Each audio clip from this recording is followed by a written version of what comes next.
Too many music producers are out there still struggling to create careers out of their music. They've tried BeatStars, they've tried YouTube, they've tried Instagram, but the thing is, we're still lacking basic business principles. It makes sense though, because we're musicians. We've spent all this time honing in our craft, getting really good at music, but when it comes time to build a business out of it, that's when everything falls apart, because we haven't spent that time reading business books, learning marketing tactics. So in this video, I want to make sure you have a clear understanding of why certain things work well in business. And here's something I want to tell you. It's actually easier to sell a high ticket product versus a cheap product. I'm going to explain exactly why in this video, but if you stick till the end, I guarantee you that you're going to have a much clearer understanding of how business works, and you're going to have a huge advantage over the other producers out there. When it comes to non-exclusive licensing, something that we have to understand is that it's a commodity. It's something that's easily accessible, anybody can get it, and it's very cheap. And it's cheap because it's accessible. Also because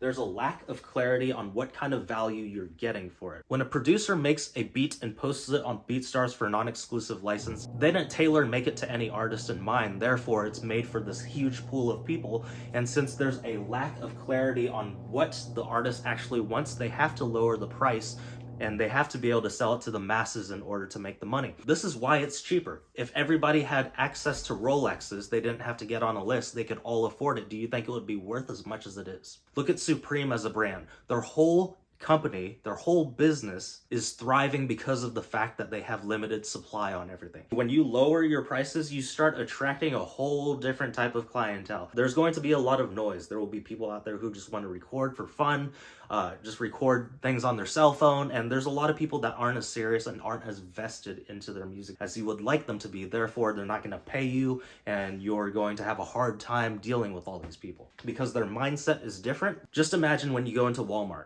Everything is discounted, everything is at low price. They buy a shirt because it's a shirt and because it's cheap, not because it's high quality or anything like that. But if you go into a store like Gucci, you go into Louis Vuitton, it's the complete opposite. It's premium pricing, it's premium market. They literally buy that just because it's expensive, and it creates a status and it says something about them. When you start lowering your prices, you start becoming a commodity, and a commodity is something that's easily accessible, something that's very cheap. When you create a business out of this model, the pricing starts becoming out of your control. The market gets to dictate what you charge. The competition gets to dictate what you charge. And when you're competing with your competition and you have the same offer, the person with the lowest price is always going to win the client, because the client doesn't care about what the quality necessarily is. They're just looking for the best deal. If you're charging $30, he's charging $24, then you're going to be like, I'm going to charge 20, then he's going to charge 10, you're going to charge 5. It's a complete race to the bottom and nobody wins. Music producers are looking for the easiest route to make money with their music because they're unwilling to learn other skill sets. But if you're willing to learn these skill sets, you're going to have a huge advantage over them. So a lot of musicians struggle because they don't understand what their clients' needs are. They kind of just pitch them. Have you ever joined a Facebook group or seen on Instagram where music producers are constantly just dropping their beat links unsolicited when they don't even know if that artist even wants that type of beat? They don't know anything about what that artist wants, but they just show them their beat. How often do you think that succeeds? How often do you think being spammy actually works? In order to get the best clients, what you need to do is you need to build trust, you need to understand what they need, and you need to offer them that solution.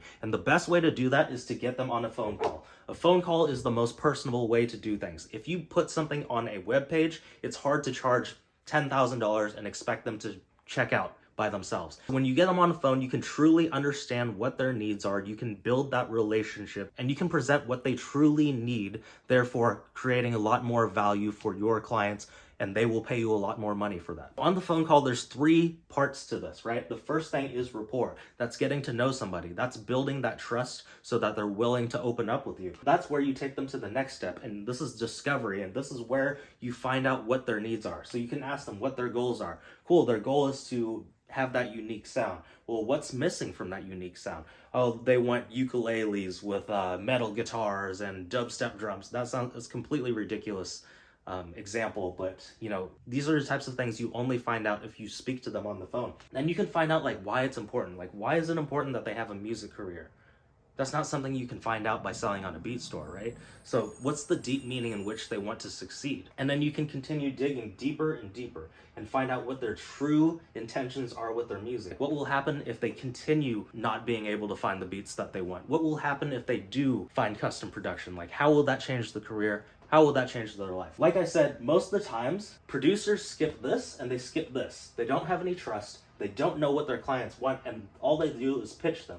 So they just pitch them. They said, hey, I just made this type of beat. Check it out and see if you like it. It's not going to work because, first of all, they don't trust you. Secondly, you don't know they need that. So the reason why we do all this part on the phone call is that when it comes to the time for the pitch, you can tell them exactly what it is they need. Your pitch should be, I can create custom work for you. I can put ukuleles, I can put dubstep drums in there, and I can make sure to do that so that you have your unique sound. Therefore, you can take your career where you want. You can grow that fan base that you want. The fact that you just listen to them alone is huge, right? People want to be heard. Why do you think, I'm not trying to trigger anyone, but why do you think suicide hotlines exist? Why do you think therapy works? It's because when people are being heard, they feel like you care about them. And when you can pitch them on exactly what they need, they're going to want to buy from you because what? You've built a ton of value for them. The fact that you understand all of this and all their needs means that you're building a ton of value for them. And here's the cool part. So everything that you've learned from them based on the phone call and how much you've listened to them shows that you are adding a ton of value to what you can do for them. And as long as this value is higher than the price, your price can continue to rise. If there's this discrepancy between the price and the value, you can continue to charge more as long as you're providing more value than there is price. So having the exact sound they want in their music to reach all of their fans, to build a music career so that they can support their family, that all becomes much more valuable so that you can charge higher prices. Because in the grand scheme of things, if you're charging $1,000 but you're bringing them all this value, there's still this large discrepancy where they get much more value than what you're charging, then it's a no-brainer for them. Who's going to say no? But you cannot find that out until you build the trust, until you find out exactly what they need, and then you can customize exactly what you're pitching them. There's no way to find all this out when you don't speak to somebody. If you just sell to them on BeatStars, if you just sell them on the internet, then what happens is you don't get all this information, therefore you have to lower your price. But if you want to charge premium prices, you get them on the phone, you find out all this, and you deliver on more than what you charge. When that happens, guess what? They come back to you and become repeat customers. When next time they're like, I'm working on an EP. Who are they going to hit up? I'm working on a full-length album. Who are they going to hit up? You, because you provided so much value for them. And you might be thinking, like, who is going to buy a beat for $1,000? Well, that's a belief that you have in your head because you haven't charged that much yet, have you? Here's the thing. The value of art is perceived. What does that mean? That means everybody has a different view on how much something is worth. There's no actual price on it. There's no like MSRP where they're like, this is a car, this is how much it cost us to make, this is how much it's worth. That's not how it is with art. Think about the Mona Lisa. Do you know who painted the Mona Lisa? I mean, art people do, but I don't, right? So the Mona Lisa isn't worth that much to me. Whereas if you ask somebody who's very into art, that original piece of the Mona Lisa may be worth millions of dollars, but to me, it's not worth anything. So the value of art is perceived and it's different to everybody. And if you can show them how much value you can deliver with your music production and your services, then everything completely changes and they will pay you for what you're worth. This is the breakdown. This is the 30,000 foot overview of how the phone call goes. But obviously there's still things that you need to know. How do you get these clients? How do you attract them? What do you say in your marketing? What's the step-by-step wording that you need to say on the phone call in order to make all this happen and get these high ticket clients? Business is something that every music producer struggles with. I struggled with it at one point. So I put together a full training that goes over all of this in detail. What I specifically teach is I show music producers how to sell their music production at high ticket prices. I've put together a whole training where you can watch right now. I'll leave the link in the description. It talks about how you can produce beats in a way that attracts artists and how you can land high-ticket clients. So if you're interested in that, if you want to turn your music production into a real, legitimate business online so that you can get out of your 9-to-5 and you can focus solely on your music and grow this business to the moon, I want you to start by watching that training. Watch that training if it resonates with you. If it's something you feel like you want to implement in your business, you want to sell high ticket, then you can book a phone call with me on that same training page, and we can see if we're a good fit to help you create your music career. I hope this was valuable for you. Please hit like, subscribe, all those things, and I will see you in the next video.